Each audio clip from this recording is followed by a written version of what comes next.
In this episode of Futures Thinking podcast, I'm talking with Reon Brand, Principal Designer, Foresight and Strategic Innovation at Philips Design. We talk about futures thinking, futures doing, and the role of futures evangelist. We wonder how those roles have evolved within past 25 years. Reflecting on Reon's latest research, Coemerging Futures, that has been published in 2019, we wonder how humanity is intertwined with nature, how is technology barbaric, and if there is only one future we will live in. Last but not least, we wonder at biomaterials and speculative design. You are listening to the Futures Thinking podcast, where we are sharing live conversations with people of business, design, arts, culture, science and nature who are shaping our futures today. I'm your host, Agata Bisping. Good morning, Reon. It's great to have you in our podcast, Futures Thinking podcast. Thank you for agreeing to talk with us. And as you know, the Futures Thinking podcast deals with the futures in majority. And you are a principal designer, foresight and strategic innovation at Philips Design. Can you tell us what does it mean exactly? What is that you do? And how has it changed since 1999 when you joined Philips? Okay, I can get straight at it. So I joined more than 20 years ago, and in a way, I was establishing the foresight trends and social cultural research as part of a group, in Philips, and making it sort of like a team that worked together. The approach to foresight was probably more also tapping into a kind of like a predictive way of thinking. Trying to sort of like map the future forwards, and also using well-known techniques at the time, like scenarios, etc., to build preferable futures. But in essence, I think over time the approach to foresight also has really developed. The thinking, I think around 2010.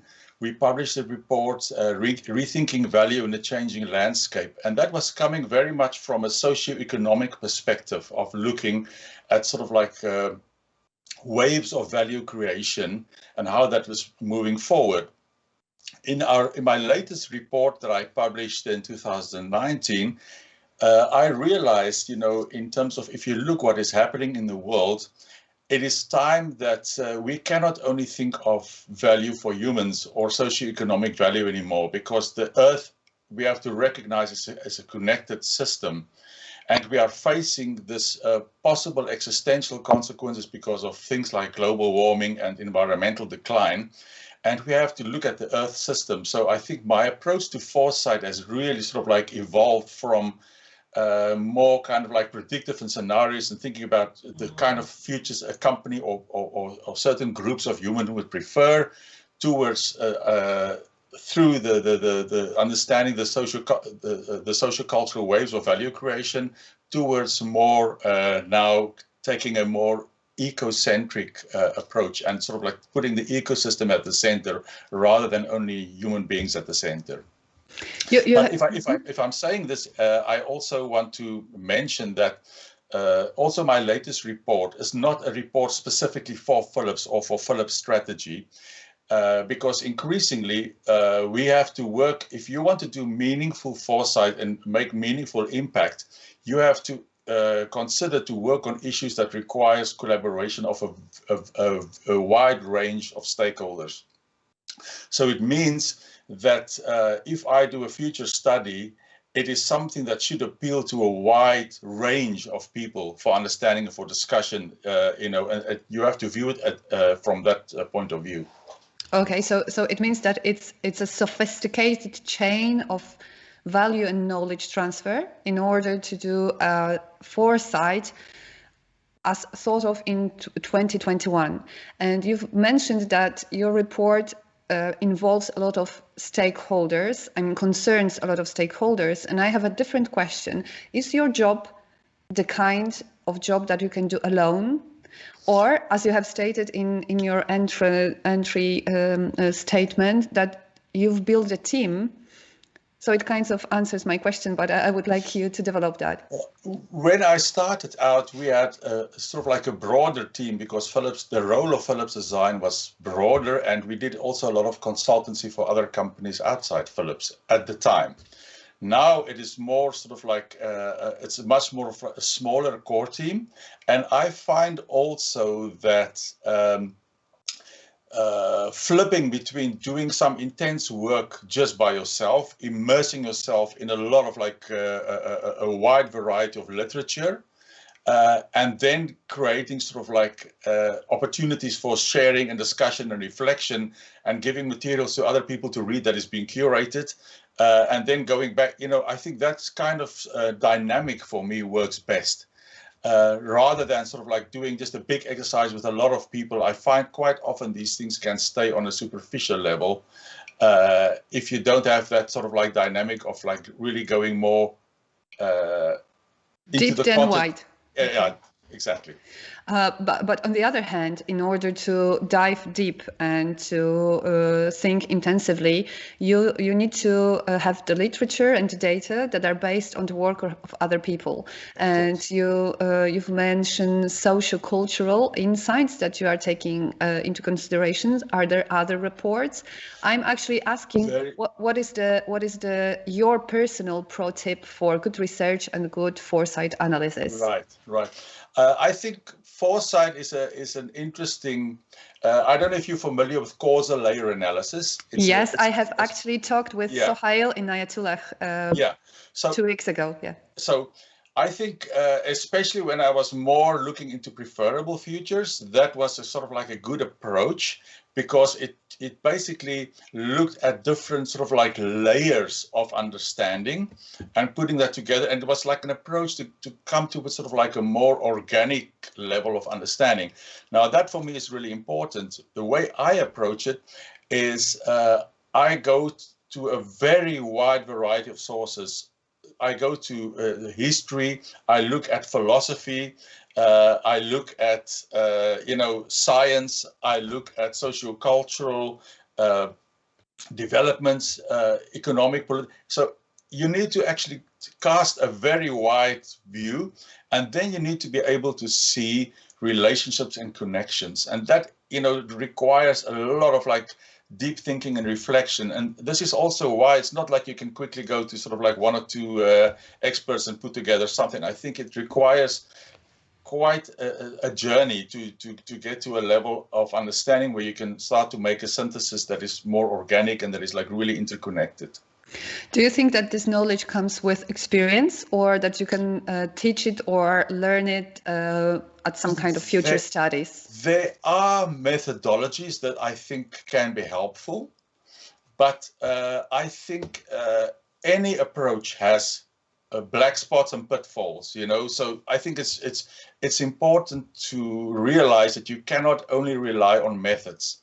So for me, the way I'm passionately interested in the future, and for me, it's almost a lifestyle. Okay. It's the kind of stuff that occupies me when I'm not working for Philips, and I constantly read sort of like, and I'm constantly drawn into sort of like really wide level of discussions that you would in the beginning think it has nothing to do with foresight, but then it does.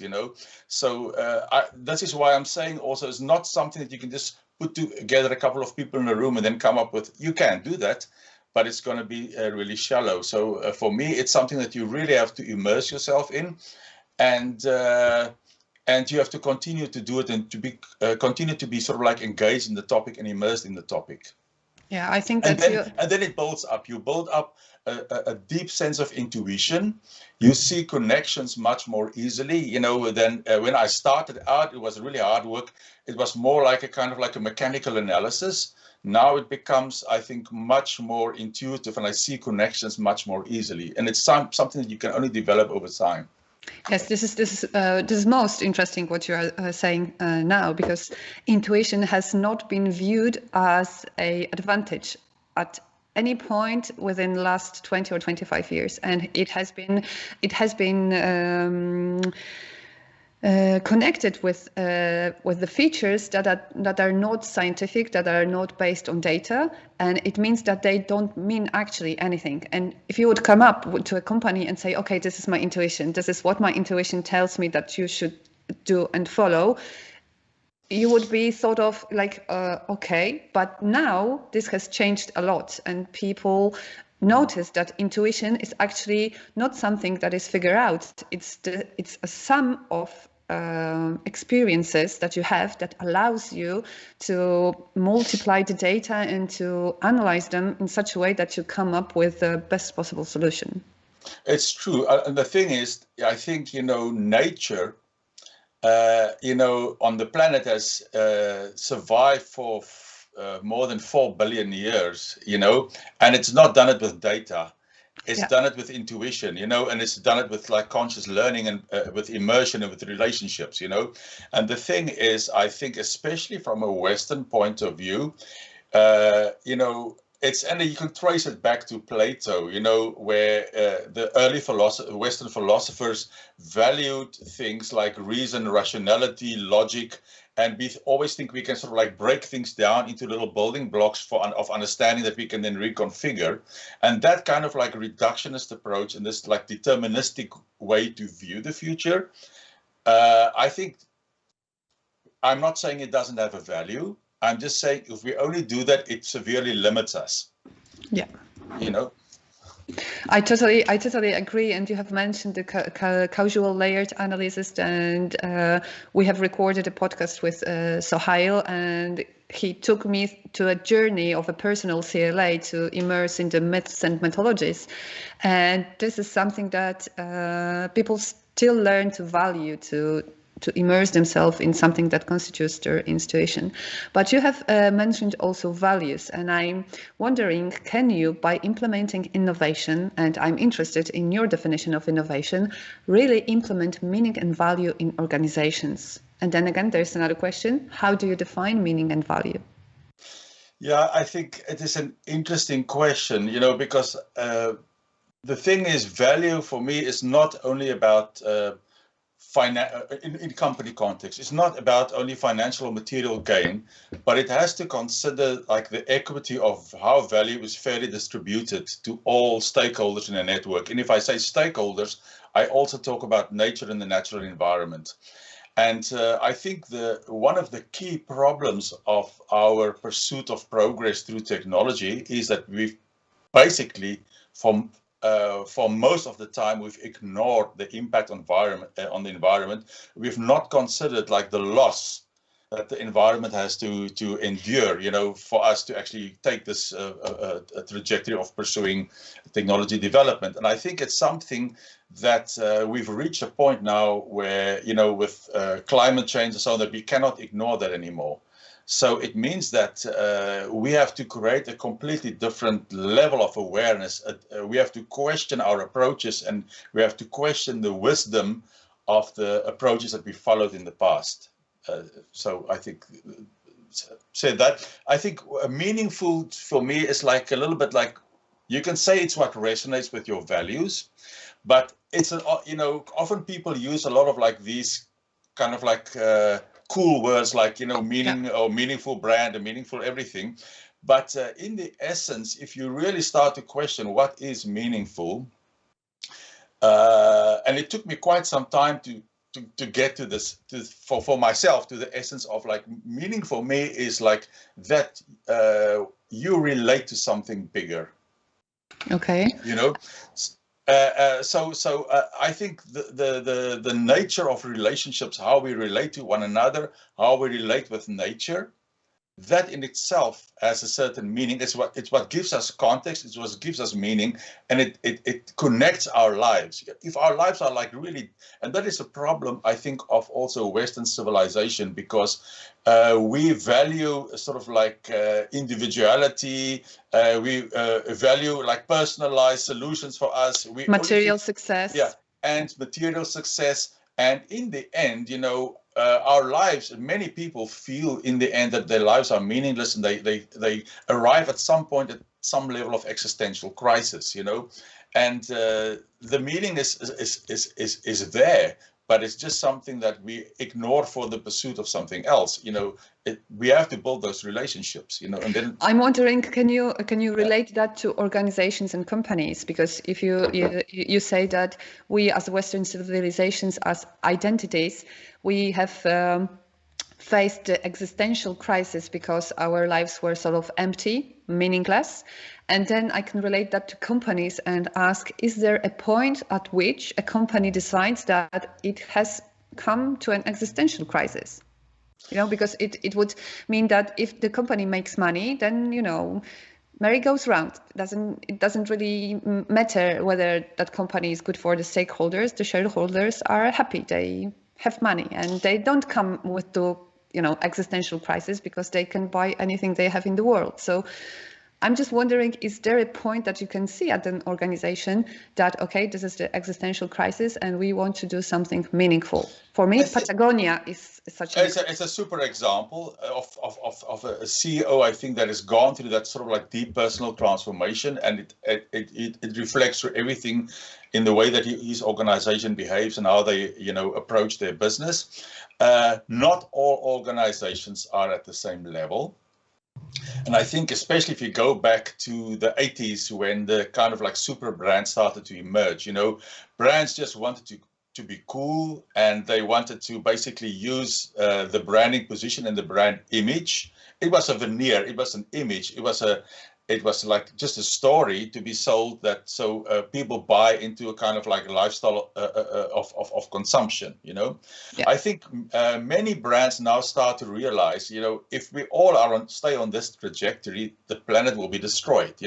So I think a number of brands are starting to actually make this kind of like transition to say, okay, we have to have a purpose that is bigger than only making profits. And it's very difficult for companies, because a company cannot suddenly say, I don't care about profits, because especially multinational companies, we have to recognize we are in a globalized world where there's, everything is interconnected. And if there's an economy that is predominantly a capitalist economy. So all of these factors, almost have to be transformed at the same time. So it's very complex. But having said so, I think Philips also, set itself a purpose, that is basically the purpose of improving the health of 2.5 billion people per year by 2030. And it has a lot of measurements, and it's made really progress on this journey. So I think it's a step in the right direction towards creating something that is meaningful and purposeful. My belief is that, it's the start of a journey to take, this kind of steps. And I think I have no doubt that companies, Philips and also some other companies, will actually continue to progress in this sort of journey towards making companies more purposeful, and also embracing, the environment, in this purpose of companies. Factor. You have, when we referred to Patagonia, you said that its CEO is someone who has reached the critical point in which he said that, okay, the growth doesn't mean that we need to make more money. The growth means that we take care of our stakeholders. And it struck me because, in a way, it's a summary of what needs to be done to have organizations and companies think differently about their companies. The mindset of CEOs needs to change. Otherwise, the change will not be possible. Absolutely. And it's not a process that's going to happen overnight. I think, and this is also, if I view also my role in Foresight in the way that, I co-published a substantial report in 2010. And in 2019, almost 10 years later, I published the next report. Yeah. And, I always say that foresight is something that you live, so it's like there's futures thinking, and that's basically really taking a lot together, making sense and putting it into a narrative that people can understand. And then there's futures doing, and that's a slow process. How do you actually get people to grasp, what are the potential of what you're presenting to them? It takes really time, because often if you really do foresight that challenges the paradigm that people has, You cannot just sort of like change things on a whim. It's very, very difficult, you know. So in that 10 years, I was also looking for projects and initiatives in the company where I can engage that can help to demonstrate some of the elements that we have. For example, we talked about the transformation economy that we envisioned, which is an economy that's in 2010. Mm-hmm. We envisioned this transformation economy that will emerge where companies would take together with other stakeholders joint responsibility of serious issues and create a sort of like a value sharing approach towards addressing those issues, you know. And so I was picking issues. We've been working on projects in Africa related to it was called community life centers, but it's basically sort of like establishing primary care and starting to heal the broken referral chain for healthcare, you know, in those mm-hmm. environments, working with many stakeholders, with the government, with NGOs, with people on the ground. And it started to create sort of like different business models, different ways of bringing value and sharing value. So, you know, if you do this kind of work, I think you have to find ways to make it live. Because just releasing a report, it will change very little, you know. So after my last report, also I'm doing several explorations now with speculative designers, also from at universities, and we have sort of like a think group to understand how the impact of that report may transform eventually design and business, you know. So there's a number, and eventually also I will look for projects where we can demonstrate some of those principles, because if the company see those principles, if they see other people outside the company also starting to say the same things, and you see initiatives starting also outside the company, but also inside the company that demonstrate some of those principles, you can start to create a sort of like a momentum for change. But it's a process. So as a foresight person, if you want to make an impact, you need to have this perseverance, you have to have patience, and you have to do foresight, not only think it. This is great what you've just told, because it's kind of a recipe how to do a great foresight. You have to be a future thinker, future doer, then you need to be the future evangelist, or to have at least ambassadors that would go to people and say, hey, hear what I have to say, listen to it. Then you need to have the reports that are being speculated by the speculative designers, and then they are being implemented as a novelty, as an innovation, and they are being introduced both to the outside of the company and then inside company, in order that CEOs envision that the change is possible. And there's also one issue, the change itself, that you need to be willing to change and to face the change and to feel the change and to embrace it.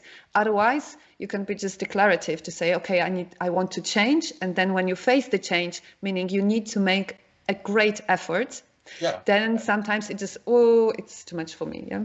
That you have to commit to also undergo a process of transformation. I think every kind of like big study, but also the doing futures part, has played a role in transforming the way that I see myself, I see my own role, I see the role of foresight. So I think it is a process of development for me more than anything else. Another thing I want to say is that if you also look at my work that I've published, I try not to be specifically predictive about things, because I think it's a little bit pointless. I also don't want to funnel people down a narrow future that I imagined, or even if I imagined with some other people, doesn't matter. I think, you know, I always look also with foresight to nature as a model, you know. And the thing is, I think with our reductionist thinking, you know, and also if you look often in many companies, there's always people look for what is the best practice. You know, and I'm going to show you all like the words that sort of like companies always use, like what is the best practice? And then, you know, they try to implement the best practice. They try to implement the methodology that they can sort of like quickly get everybody to follow that methodology, scale it up, you know, and follow. And nature doesn't work like that. Nature basically takes some principles and building blocks and it diversifies. Yes. You know, and that diversity, you know, we've also seen like with COVID, how quickly something like COVID can, devastate economies, how fragile the world that we have built actually is, because I think much of what we tend to build is like a kind of like the same kind of thing scaled up. And it becomes much less resilient. And I think nature basically works really sort of like take into account the context and then take those seeds, and those seeds can actually evolve in every context. And I think that makes that diversity also makes for much more resilience. Obviously, that works against speed and it works against simplicity. But again, those concepts, you should also really ask critical questions. Why do we have this need for speed? Because we are greedy. This is my answer. Exactly. Actually, and we always talk about like this sort of like need for adapt to change. But I think a lot of obviously nature is always changing. It's like the yin and yang. It's a complex system and it's constantly sort of like self-evolving. But we have created a relentless, almost unsustainable pace of change, which is, and the tension and the pain of that speed of change is self-inflicted to a large extent. Yes, it is, of course. Yes, and we are really shallow in this pace of this change, because this is, I mean, this is so great to be able to talk about that, and at the same time, I'm devastated because I know that many people will not see that yet, and I'm wondering what needs to be done. I mean, what kind of media messages need to be put into the internet, into the social media, in order to make people stop and think just for a while, just to let them know, hey, listen, just stop and listen. For example, listen what you hear in your city. Do you resonate with that? Is it okay with you? Does it make you feel really nice? How is your day going? Is it like you get up in the morning and say, hey, it's another day, it's great? Or if you say, okay, it's not great, but it's okay. Or do you get up and say, okay, we need to do this, that, and that's just 9 a.m. and then you have 8 hours of work, and then you need to work more because you have mortgage, because you have a credit card you need to pay off. And this is so difficult to make people stop, actually. And it's a pity. It comes back to meaning, because I think we're living lives of like perpetual distraction, that we are always seem to be busy with things, and also even when we are at work, we are so narrowly focused on these like singular goals, quite often in company context, and I think we lose the perspective of how things come together as a whole, and what are the things that are really important. And I think it's, for me, I think messages can be important, but it's not so much a cerebral thing. It's not about only changing the thinking. It's like a change of heart. It's something, you have to find ways that people feel differently, So I'm totally thinking, right. and this is also why I think speculative design, or creating different experiences that actually make a different view and a different paradigm, or art, makes it like real, but makes it something that you really feel and help with the change of heart. I think that's really what we need. It's not just sending rational messages. I don't think that will change. I'm absolutely agreeing. It just again blew my mind that you can introduce art and nature back into our lives and make people change their hearts. And this is I'm always amazed with that we have pushed away what was really close to us, what we've been doing from the beginning of the civilizations, and that we turned to technology and to this greedy pace, not using it as tools that would help us live, but they were tools that constrained us, and they just make us strive. This is what I have as parallel. It's so again, also, I think, and I think later probably you will come to the question of technology. So I think we can also sort of like share some views later about that. But indeed, it's very much a double-edged sword, and I think, Yeah, this is what you actually said also in one of your interviews, that systematic change starts with individual transformation. Only once we understand and own mindsets and belief system can we start enabling a healthy, positive relationship between humans and nature. And this is basically what you said, that you need to kind of figure out how to intertwine nature and arts and change hearts in order to be able to, again, find the balance between humans and nature. Yeah. And this is something that brings us to your report you've mentioned already in our podcast, but the research is Coemerging Futures, and it's been published in 2019. And you present 4 futures, all revolving around the intertwined relationship between human and nature. And you introduce 4 scenarios, and why there are only 4 scenarios and not 3 or 5 or 8. Okay. It's a good question. So in the past, if you go back also to the previous reports, Rethinking Value, it was more like we were looking at sort of like waves of change globally, and it's more like was like a singular trajectory forward. And actually, for me, something changed because I was perplexed by, if you look on in the internet, like we are now in the sort of like postmodern kind of like era where all truths become like relative, and even truths that are empirically validated seems to have the same value as truths that are just an opinion. You know, we don't make the distinction anymore. So something has kind of like changed. And I think to some extent also there's this need now that everybody feels a level probably of anxiety that we have to respond somehow to the existential crisis that the planet is possibly facing. I think many people sort of like feel that something has to be done. But, you know, I think that awakens sort of like almost like ancient memes in our belief system of how we see the world, how we will actually move forward. And this is also why you have this kind of fragmentation.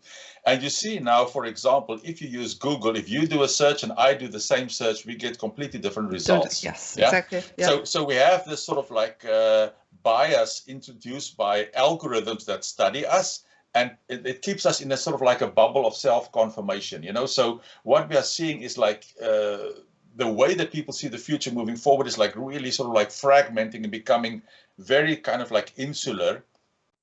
And those 4 trajectories, because I went back to like really early philosophers, you know, the Western philosophers, the Eastern philosophers that were never seeing humans on top of nature. In the West, I think, even if you're not a Christian, the idea that sort of like humans are more intelligent than other species, and therefore Christianity told us that, you know, humans like was made in the image of God, and therefore we are kind of like ruling the earth. You know, even if somebody's not a Christian, you think you have the right to buy a piece of land, to own the earth, to make decisions on behalf of other species, and represent the interests of other species. So it's a meme, whether you are a Christian or not, that has come from, you know, thousands of years ago, but is deeply embedded in our psyche. It shapes everything in terms of how we view the world. And this sort of like combine that with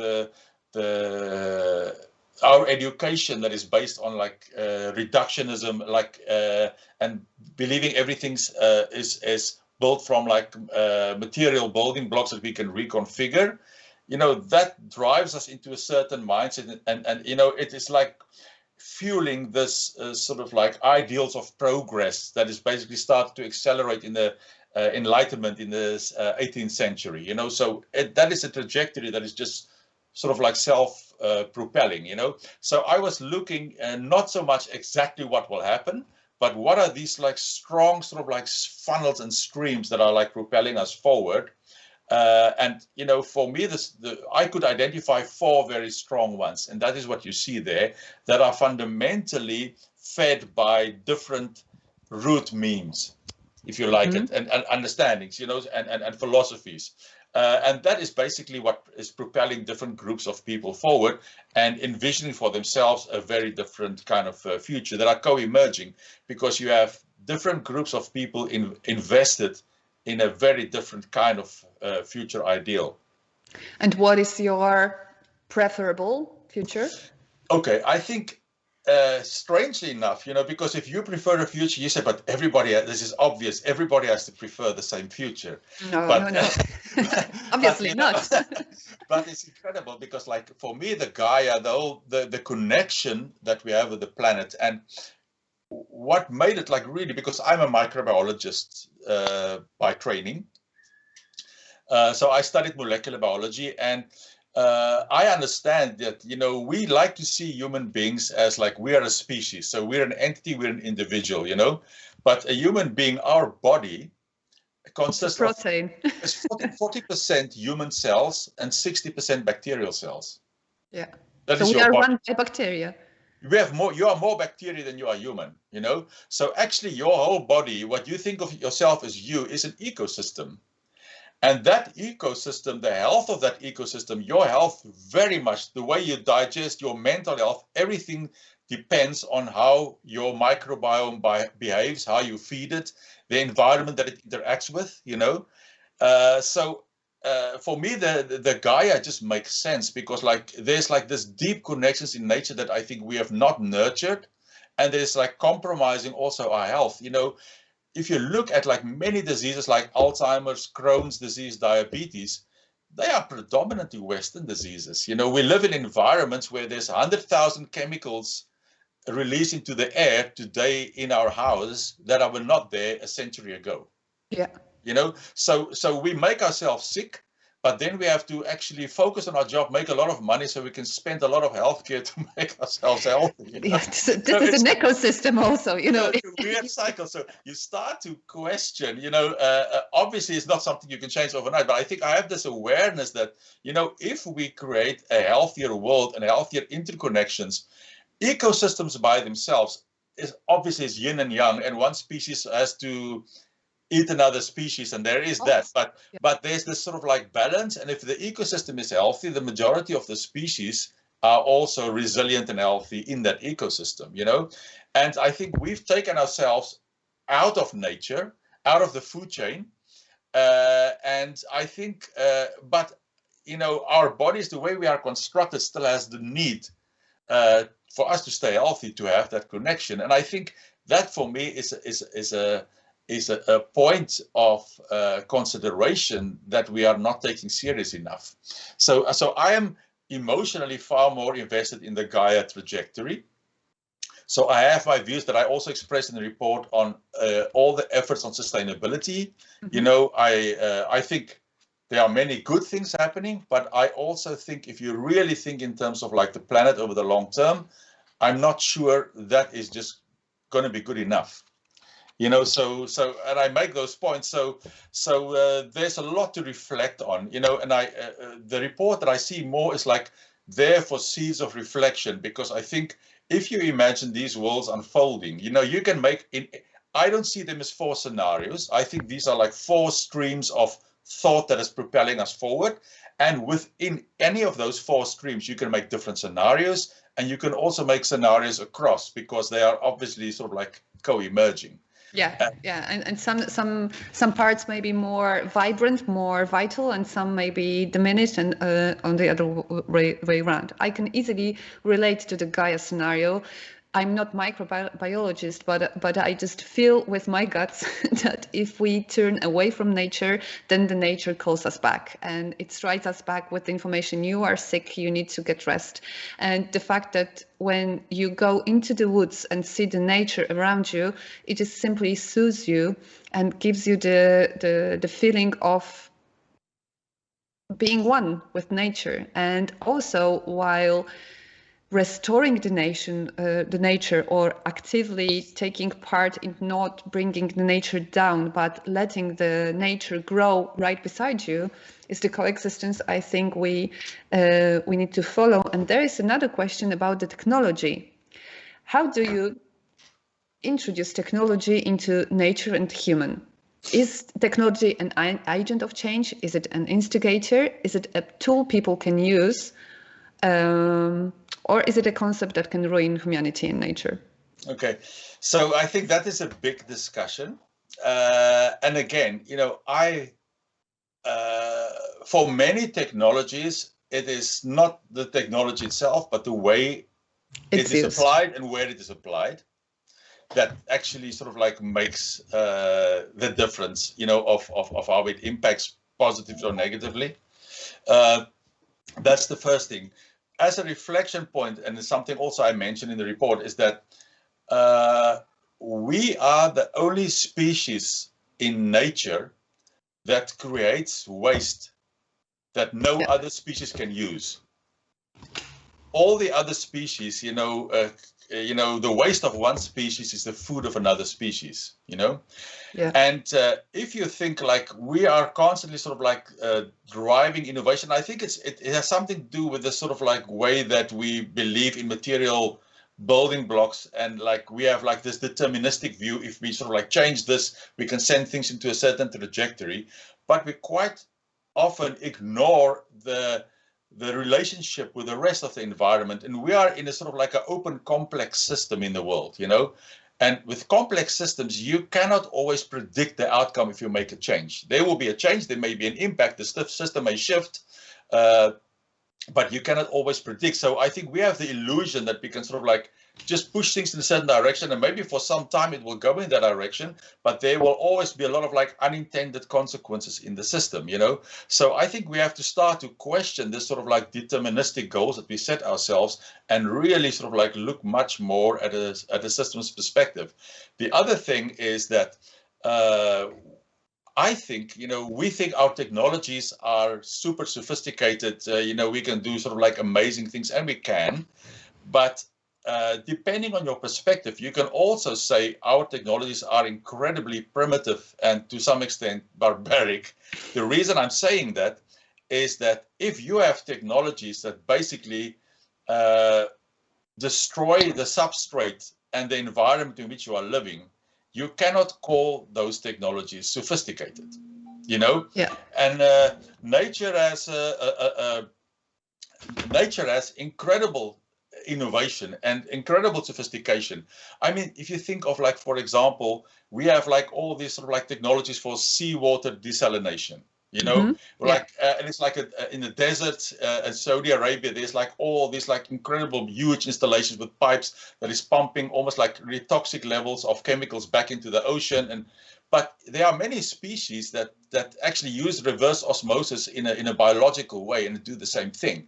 So nature has almost like done everything that we can think of. Like we make sort of like light bulbs and lights, but nature has bioluminescence.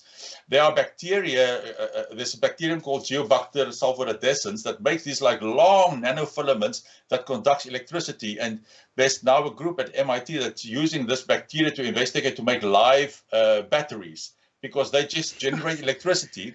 And I know there's several groups working also on nano superconductors using these like protein filaments. So you can basically get protein-based electronics, So I think this need to shift towards technologies that is congruent with nature, that can integrate in nature and can disappear in nature eventually, is really the level that we should reach when we say we've reached a level of sophistication.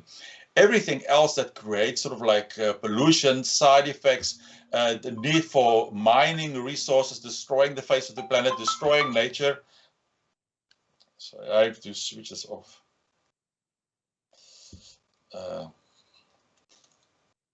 Sorry. So I think there's a real need to reflect, how can we start to transform the way that we approach our technologies, that it can become compatible with nature, And I think it's the start of a long journey, because obviously we cannot just throw out the technologies we have today and start from scratch immediately, because, we are on a trajectory and we need those technologies. But I think we have to deeply reflect, how do we start to make transitions? How do we make deep investments in creating technologies that is, compatible with natural systems? I have also this reflection that we need to think of people that will be able to do that. I mean, the innovators, the scientists, the experts, how they are being educated, what education has to offer. whether the professors, the academia is ready to introduce innovation into their place, because I don't see really any other point than to have a whole new mindset of innovators and scientists that would think, hey, let's get along with nature and use that instead of building up our egos, because this is also something that strikes me the most, that sometimes you can be a great inventor, but your ego doesn't come way with the nature, because people think in short term, not in long term. And as you said, the change is a process, and it takes time. Yeah, but you are right. I think the crucial thing is that I think universities, governments, there needs to be the willingness to start to say, we're going to invest in a future that's going to be different, that's going to have a base of different technologies. And I think we can prioritize the technology platforms that should be phased out and transformed first. But you need to be bold to do that. You need to, you need to be bold, but it's bottom up and top down. I think the Greta Thunbergs and the people, that is like really creating activist pressure from the bottom, I think is very needed. But also you need to start to get, I think, policymakers that are bold, that have a vision, and that can actually resist the pressures from powerful, lobbies, lobbies to say, okay, at least, a part of what we're going to invest in this, because I think that for me is the way forward, and that is the step that we as humanity have to make. Do you have in mind any institution or academia that you look up to and say, okay, this is the place where change starts? There's groups doing very interesting things. You are probably familiar with Neri Oxman at MIT. MIT. So I think that direction that they are taking to actually use life systems that is integrated with nature as a way to innovate, I think that is the approach that we should be following. I'm not saying we should be doing that she's doing necessarily, but that is the approach, And also, I think, if I always say it's easy if we should look at nature as a model, but also there's the danger, like biomimicry comes a long way already. What we are very good at doing is we look at nature, we see a kind of like a principle, but then we emulate that principle with our technologies that are still unsustainable. Okay. So we just grab the principle, but we don't grab the principle and the context and try to actually work with the same kind of like materials, because I think, and this is where it goes wrong. And I think really working more with like living systems and building blocks that are integrated in nature, I think that is the way forward. Also, I think if you look in nature, animals, they live and they thrive in surroundings that is all surrounded by kind of like living systems and living materials. And in many of our houses, it's all like synthetic, dead materials that we surround ourselves with. And a lot of those materials are also over the long term, like toxic for us. It's taken up by our bodies, etc. So I think, there's groups doing interesting work and sort of like working with fungal mycelia to make different fabrics, even make furniture, even living furniture, So there's all this like really interesting sort of like developments. I wish would sort of like start to get traction. And I think, there's a number of people that you can say, okay, they've started to get it and they're moving in the right direction.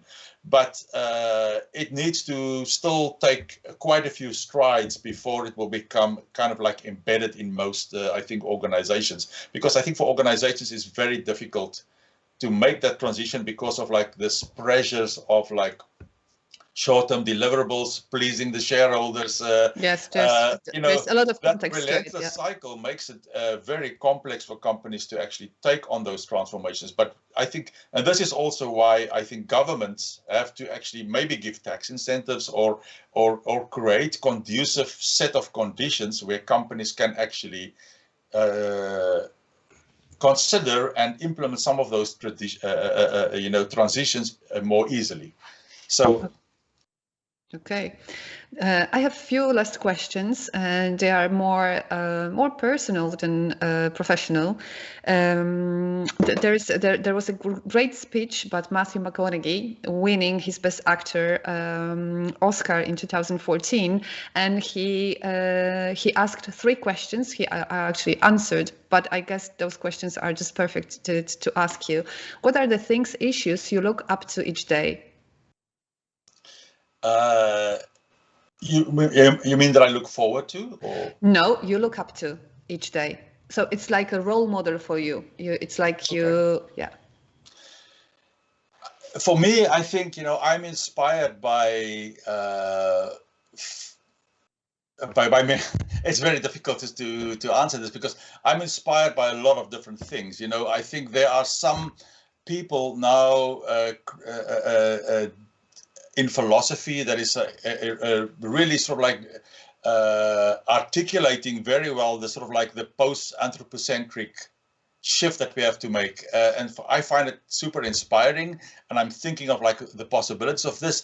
People like Neri Oxman, who's like starting to really take the tangible step in terms of like design, in embracing a future, built with the building blocks of nature. I think for me that is super inspiring. So these are the things that sort of like really give me hope. That we can create a very we can never go back to the past, but we can move forward in a way that reconnects us with nature and give nature the space to actually represent itself. And I think that is something that I maybe want to quickly clarify. If you go 100 years back, something like 100 years back, something like 15% of the planet was heavily dominated by the human footprint. 85% was practically wild. Today, almost 80% is heavily dominated by the human footprint and 20% is wild. So even if we do the circular economy perfectly and we recycle everything, that 20% is not enough to sustain healthy ecosystems, because also a lot of that space are in places like Antarctica, it's in the deserts and etc. So, and even those areas are not properly protected. So I think, for me, looking forward, we need to look for innovations that can help us not only to recycle, but to really start to reverse the human footprint and give nature space to flourish. And create the possibilities for us to interact with nature in a different way. So I think these ideas, and there's more of that. I think that is emerging, is really what inspires me. This is just a quick reflection. I think that if we will not come up with this ourselves, the nature will do this for us.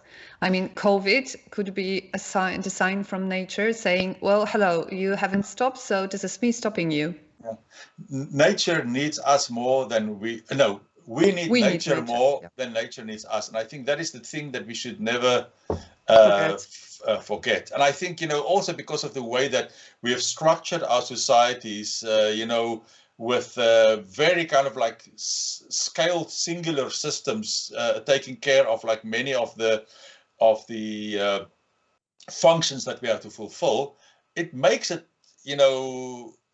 to a large extent quite fragile, and we have to be very careful that a certain amount of change that can happen can make a lot of things start to fall like dominoes.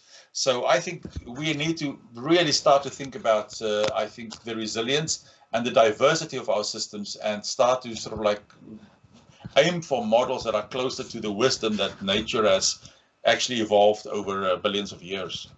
Okay. The second question is, what are the things or issues you look forward to each day? I think working with people. So I'm lucky that for part of my job also I have connection to some of the universities, and we every year we have a tiny program with a tiny amount of funding, but we do what we call sort of like probes with using speculative design, and we usually exhibit it at the Dutch Design Week. And I get, even though it's a tiny activity, I get an immense amount of pleasure because I think it helps us to create sort of like stories and tangible experiences that we can share and actually start to give momentum to these things. So I think that is something that I get a lot of fulfillment out of.